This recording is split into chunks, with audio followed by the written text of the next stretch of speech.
योगी आदित्यनाथ, श्री योगी आदित्यनाथ। अध्यक्ष महोदय,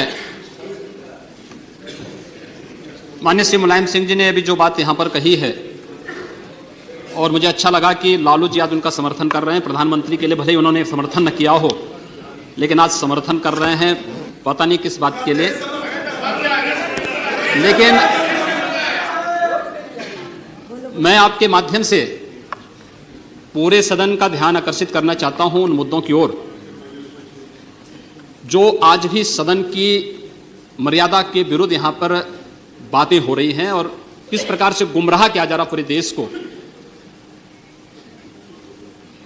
अयोध्या में 3 प्रकार की परिक्रमाएं होती हैं, पंचकोसी, 14 कोसी और 84 कोसी। और महोदया, उसी परंपरा के अनुसार 84 कोसी परिक्रमा देश के संतों ने प्रयागराज महाकुंभ के अवसर पर 10,000 संतों ने वहां पर तय किया था और उसी के अनुसार परिक्रमा का यात्रा का कार्यक्रम तय हुआ था। महोदया, मैं स्पष्ट कर देना चाहता हूं कि अयोध्या में श्री राम जन्मभूमि, जिस पर माननीय उच्चतम न्यायालय ने इलाहाबाद उच्च न्यायालय की खंडपीठ के निर्णय के बाद स्थगनादेश दिया है, उससे 25-30 किलोमीटर दूर बस्ती जनपद के मखोड़ा नामक स्थान से, जहां पर महाराज दशरथ ने पुत्रेष्टि यज्ञ किया था, उस स्थान से इस परिक्रमा यात्रा को प्रारंभ होना था और विशुद्ध धार्मिक यात्रा थी। इसमें किसी राजनीतिक दल का कोई हस्तक्षेप नहीं था। बिल्कुल 200-250 संतों को इस यात्रा में चलना था और 13 सितंबर तक ये 20 दिन की यात्रा है। लेकिन जिस प्रकार से धार्मिक स्वतंत्रता के मौलिक अधिकार पर उत्तर प्रदेश सरकार ने प्रहार किया है, महोदया, पहली बार ये देखने को मिला है कि लगभग 2000 से अधिक संतों को गिरफ्तार किया गया है और पूरी तरह अपमानित किया गया है।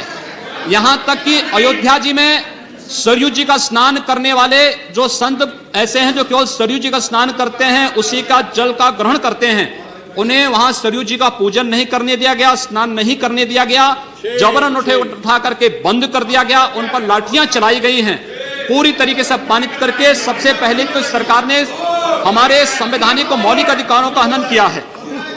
दूसरा, जहां तक स्थगन आदेश की बात है, मैं याद दिलाना चाहूंगा, इस देश के अंदर सेकुलरिज्म के नाम पर राजनीति करने वाले उन सभी दलों को 1994 में कांग्रेस नेतृत्व की ही सरकार ने सुप्रीम कोर्ट में एक शपथ पत्र दिया था और यह कहा था कि अगर तय हो जाएगा कि अयोध्या में विवादित जो ढांचा था, वह ढांचा किसी हिंदू मंदिर या स्मारक को तोड़ करके बनाया गया है, तो हिंदू भावनाओं के अनुरूप कार्य होगा। आखिर यह साबित हो चुका है। अयोध्या में 30 सितंबर 2010 को इलाहाबाद उच्च न्यायालय की लखनऊ खंडपीठ की पूर्ण पीठ ने जो फैसला दिया है, उसमें तीनों जजेस ने एक स्वर से कहा है कि विवादित भूमि ही राम जन्मभूमि है, और जब विवादित भूमि राम जन्मभूमि है तो फिर उसके लिए कानून बनाने की मांग इस देश का संत समाज कर रहा है, कोई पाप नहीं कर रहा है। हम अपने हक को मांग रहे हैं और हम ही मांग कर रहे हैं कि अयोध्या में राम जन्मभूमि पर भव्य मंदिर का निर्माण होना चाहिए, कानून इस सरकार को लाना चाहिए, क्योंकि सुप्रीम कोर्ट में शपथ पत्र कांग्रेस नेतृत्व की सरकार ने उस समय दाखिल किया था और उसी क्रम में हम मांग कर रहे हैं। और संतों को उनके हकों से वंचित किया जा रहा है, उनके धार्मिक यात्रा को प्रतिबंधित किया जा रहा है, उन्हें अपमानित किया जा रहा है। और किस समाजवाद की बात मुलायम सिंह जी कर रहे हैं, किस संविधान की बात कर रहे हैं? ये समाजवाद है। स्वयं राष्ट्रीय अध्यक्ष हैं, इनके 2 भाई महासचिव हैं, इनका पुत्र प्रदेश अध्यक्ष है। कौन से समाजवाद की बात करते हैं? परिवारवाद की बात करते हैं। बेवकूफ बना रहे देश को, ये केवल देश को बेवकूफ बनाने का कार्य कर रहे हैं और बेवकूफ बना करके समाजवाद के नाम पर समाज को बेवकूफ बना करके सेकुलरिज्म की ध्वजियां उड़ा रहे हैं। 30 दंगे उत्तर प्रदेश के अंदर हो चुके हैं महोदया, 1 वर्ष में 30 बड़े-बड़े दंगे। हर दंगे में हिंदू प्रताड़ित हुआ है, हिंदू जेल में बंद हुआ है। और यह सरकार परंपरा की बात करती है। किस परंपरा की बात इस सरकार कर रही है? कि आतंकवादियों के खिलाफ दायर मुकदमों को वापस लेना कौन सी परंपरा का हिस्सा है? यह सरकार उत्तर प्रदेश के अंदर जिस प्रकार से सरकारी जमीनों को कब्रिस्तान के नाम पर आवंटित कर रहा, कौन सी परंपरा का हिस्सा है? जिस प्रकार से वहां के गरीबों, वहां के पिछड़ी जाति, वहां के अनुसूचित जाति के हकों पर डकैती डला करके यह सरकार जिस प्रकार से जंगल राज कायम की उत्तर प्रदेश के अंदर, आखिर वो किस परंपरा का हिस्सा है? और इसीलिए मैं आज के इस माध्यम से आपसे अनुरोध करना चाहूंगा, उत्तर प्रदेश सरकार ने उत्तर प्रदेश के अंदर हमारी धार्मिक भावना का अपमान किया है, संतों को अपमानित किया है। इस सरकार को रहने का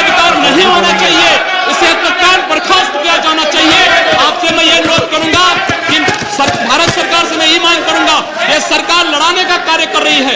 यह केवल मुस्लिम जिहादी आतंकवाद को प्रश्रय दे करके हिंदुओं को अपमानित करके संतों का अपमान करना चाहती है और इसीलिए 84 कोसी परिक्रमा को इसने रोका है। महोदया, जितनी फोर्स वहां लगाई गई अब बस समाप्त उसका करिए। दशांश भी महोदया, उसका केवल दशांश भी केवल सुरक्षा के लिए देखी 200-250 संत अपनी धार्मिक यात्रा को शांतिपूर्ण ढंग से निकालते। इस सरकार ने यात्रा पर रोक लगा करके उत्तर प्रदेश के अंदर 10 करोड़ लोगों को पीड़ित किया है, अपमानित किया है, उनको परेशान किया है। और यही नहीं, यह सरकार लगातार हिंदुओं को अपमानित करने का कार्य कर रही है और इसीलिए मैं आपके माध्यम से अनुरोध करूंगा, इस सरकार को रहने का कोई अधिकार नहीं, इसे बर्खास्त किया जाना चाहिए।